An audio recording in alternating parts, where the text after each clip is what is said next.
আমাদের মোড়লগঞ্জ বাংলার মানচিত্রের শেষ সীমানায় সর্বদক্ষিণ পশ্চিমে অবস্থিত বঙ্গোপসাগরের উপকূলে বিশ্বের অন্যতম ম্যানগ্রোভ ফরেস্ট সুন্দরবনের কোল ঘেঁষে বাংলাদেশের দ্বিতীয় বৃহত্তম উপজেলা মোড়লগঞ্জ।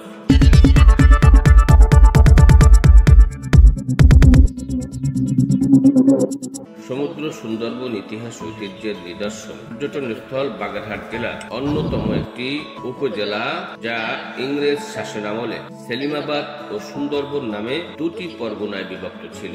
আজও এই উপজেলাটি পানগুছি নদীর কারণে দুটি ভাগে বিভক্ত থাকলেও একটি উপজেলার মধ্যে 16টি ইউনিয়ন, একটি পৌরসভা ও 181টি গ্রামের সমন্বয়ে গঠিত মোড়লগঞ্জের মানচিত্রে রয়েছে একাধিক নদী, সুন্দরবন ও বিভিন্ন ঐতিহাসিক নিদর্শন। চিংড়ি, ইলিশ, নারিকেল, সুপারি ও কলা চাষের জন্য বিখ্যাত 438 বর্গমাইলের উপজেলাটির উত্তরে কচুয়া, বাগেরহাট, দক্ষিণে শরণখোলা, পিরোজপুর, পূর্বে পিরোজপুর জেলার ইন্দুকানী ও পিরোজপুর সদর, পশ্চিমে রামপাল ও মোংলা উপজেলা। মোড়লগঞ্জ উপজেলার বুক চিরে বয়ে যাওয়া পানগুছি নদীর পূর্ব পারে ইউনিয়নগুলো হলো তেলিগাতি, পঞ্চকরণ, পুটিখালী, দৈবজ্ঞহাটি, রামচন্দ্রপুর, চিংড়াখালী, হোগলাপাশা, বনগ্রাম, বলইবুনিয়া ও হোগলাবুনিয়া, এবং পশ্চিম পারে রয়েছে শহরবুনিয়া, জিউদারা, নিশানবাড়িয়া, বারৈখালী, মোড়লগঞ্জ সদর ও খাউলি ইউনিয়ন। এই 16টি ইউনিয়ন ও পৌরসভায় 2022 সালের সমীক্ষা অনুযায়ী মোট জনসংখ্যা 2,94,576 জন, যাদের মধ্যে মুসলিম ও হিন্দু ধর্ম অবলম্বী পরিবারগুলো একে অন্যের সাথে বাংলার চিরাচরিত ভ্রাতৃত্বের বন্ধনে আবদ্ধ। এখানে মুসলিমদের বিপদে হিন্দু ও হিন্দুদের বিপদে মুসলিমরা এগিয়ে আসে, তেমনি উভয় সম্প্রদায়ের আনন্দ ভাগ করে নেয় সমানভাবে। এই জনপদের বাসিন্দারা প্রকৃতির খেয়ালি আচরণের সাথে তাল মিলিয়ে জীবন ধারণ করেন। সারা বছর ধরে সাইক্লোন, ঘূর্ণিঝড়, জলোচ্ছ্বাস তাণ্ডব চালায় এই উপকূলীয় অঞ্চলে। মোড়লগঞ্জ উপজেলাটির মানুষেরাও এ সকল প্রাকৃতিক দুর্যোগকে জীবনের সাথে মিশিয়ে নিয়ে জীবন যুদ্ধে জয়ী হয়, আবার কখনো কখনো হার মেনে যায় প্রকৃতির কাছে। তখন নিমেষেই শত শত মানুষের জীবন লীলা সাঙ্গ করে দেয় প্রাকৃতিক ভাবে সৃষ্ট সাইক্লোন, ঘূর্ণিঝড় ও জলোচ্ছ্বাস।